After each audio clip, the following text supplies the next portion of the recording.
notice David Wilcock was quoting something by Dr. John Hawks, who did a study on DNA, and they determined that something happened to the human genome around 3000 BC. And they're seeing it in the genetic codes.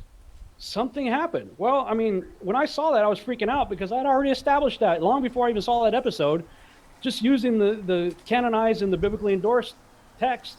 That was the exact timeline that I came up with, that something happened to the human genome at that time period. But it was dealt with in 3000 BC. The watchers who did that were judged, bound, and buried for 70 generations, and nobody else is going to do that again.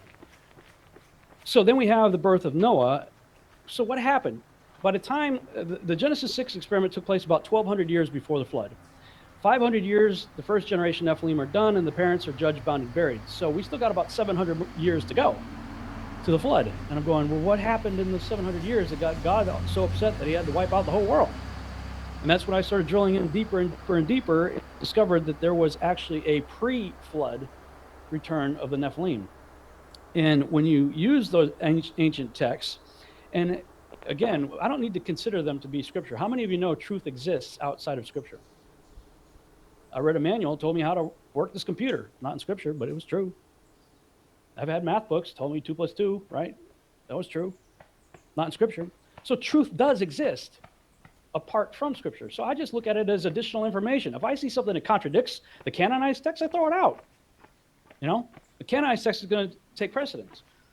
But when I look at these texts and, break down the Genesis 6 narrative, it synchronizes as you see there. I'm not going to read all of that just for the sake of time, but you see, each verse in the Genesis account is backed up with the witnesses of those other texts right there. And when you get to Genesis 12, I found it really interesting.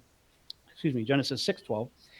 Genesis 6:12 says, "And God looked upon the earth, and behold, it was corrupt, for all flesh had corrupted his way upon the earth."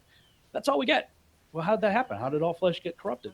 Well, Joshua gives us a whole lot more detail and tells us it got corrupted because men began to blend species together, mixing animals and birds and reptiles and humans.